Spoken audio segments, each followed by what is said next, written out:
Hello, the world. Yeah, some people. Wow, that sounds really emo. So, I just decided to make a face video because I haven't done one with my face in a while. And that's because I've been going through a lot of issues of my own. And, a lot of griefs and stuff like that. And practically a lot of changes. If y'all are wondering, I am sick.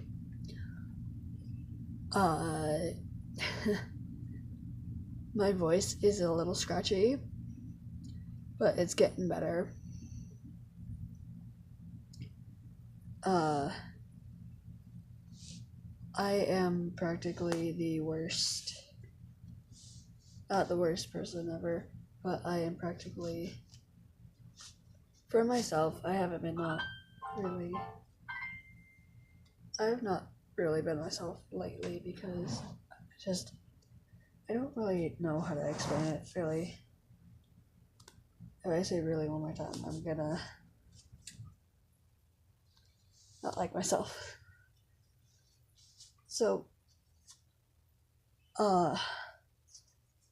what I'm gonna ask is if any of my fans have depression or anxiety, I am here to talk to.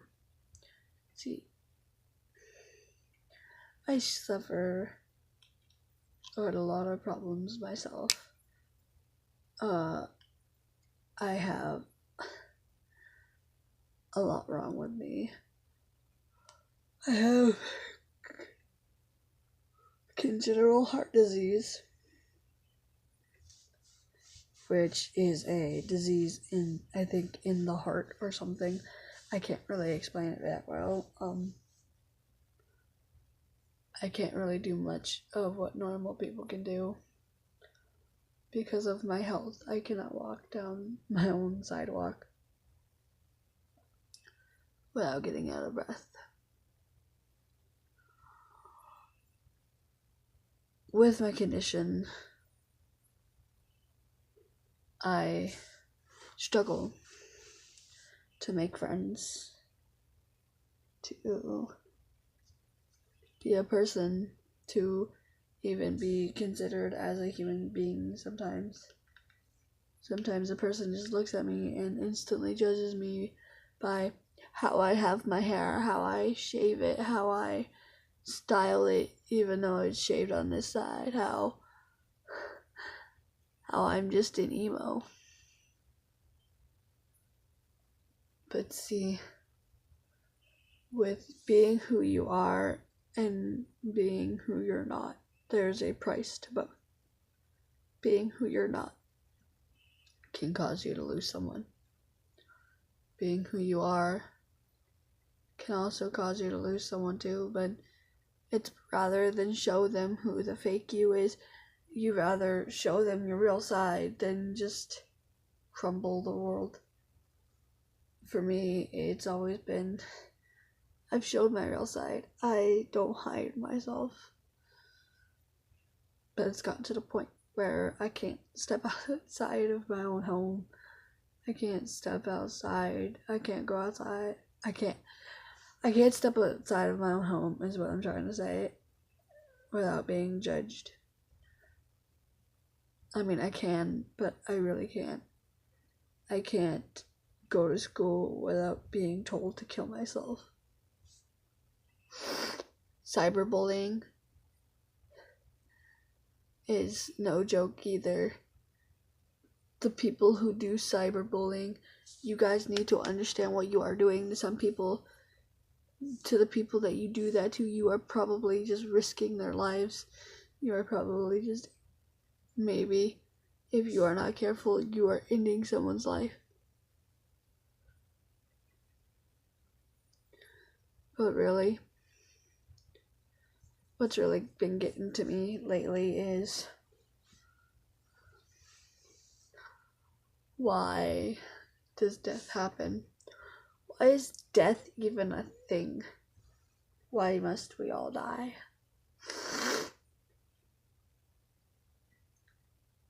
I get some people may say, well, death's there to show us we have consequences for the actions that we do.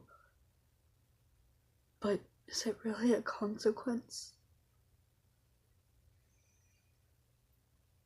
I think it's a punishment sometimes. See, there's a story that I've never told anybody on here.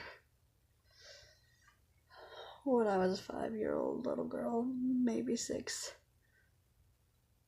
I had my best friend ripped away from me in front of me. No one knows how hard it no one knows how bad it hurts you until you dramatically change. I'm gonna say I was 5 at the time. I loved my grandfather. That's my best friend. Still is, wherever he is laying, wherever his spirit may be.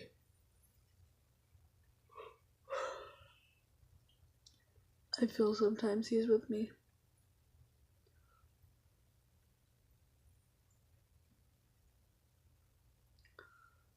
But it's hard because no matter what you do, you can't forbid it. You can't forbid it, however you pronounce that word. You just have to deal with it. You have to sit there and watch it happen. Of course, sometimes you don't. Sometimes you're not in the room at all. But this is a story about a little girl who had to watch her grandfather die. Okay, so, like I said, I was about 5, maybe a little younger. 5, maybe 6, maybe 7. No, 5 or 6. 6.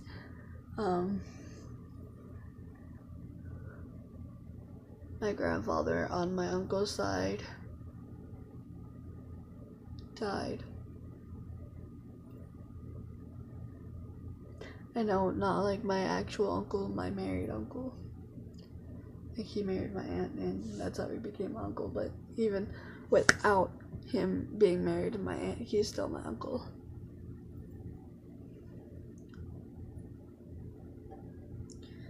It was hard because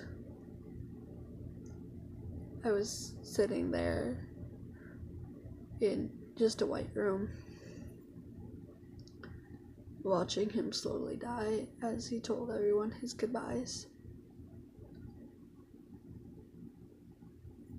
He told me that no matter what, he loved me. And if I have to let go, to let go.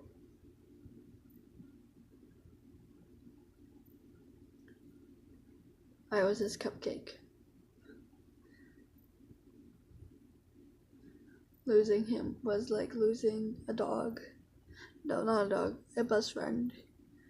Because losing your best friend is the worst punishment you could ever get from whatever you believe in. Without him,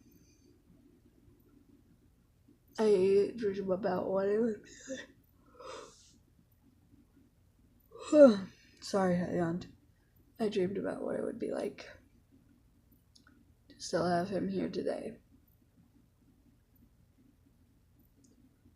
To still see what he would think of me being 16 and everything. I just wish. See, for me, I believe in all sorts of things. But for logic, it happens for a reason.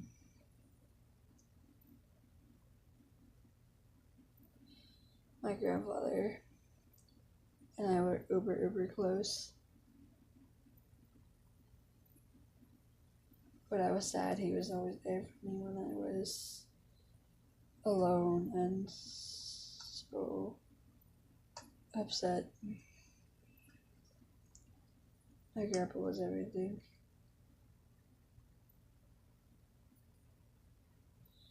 And no matter what, he always tried to make his grandchildren happy.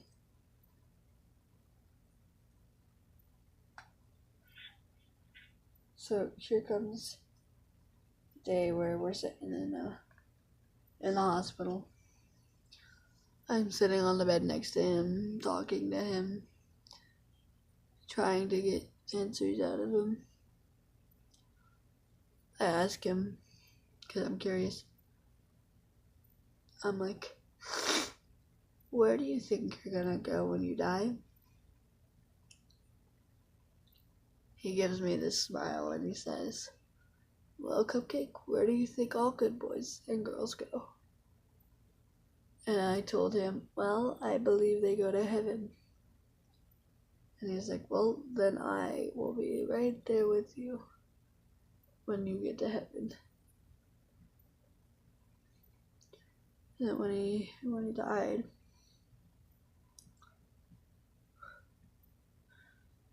he told me he saw as a white light. My best friend who was dead and everything else.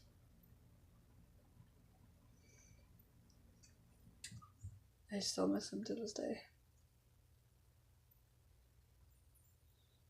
And yeah.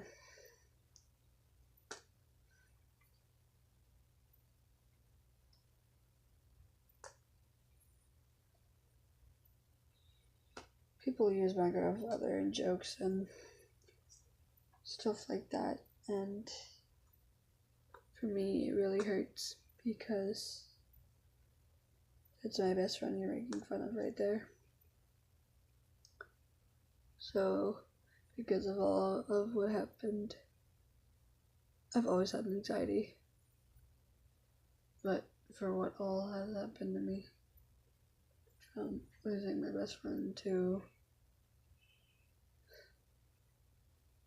getting an amazing boyfriend to quitting at almost everything.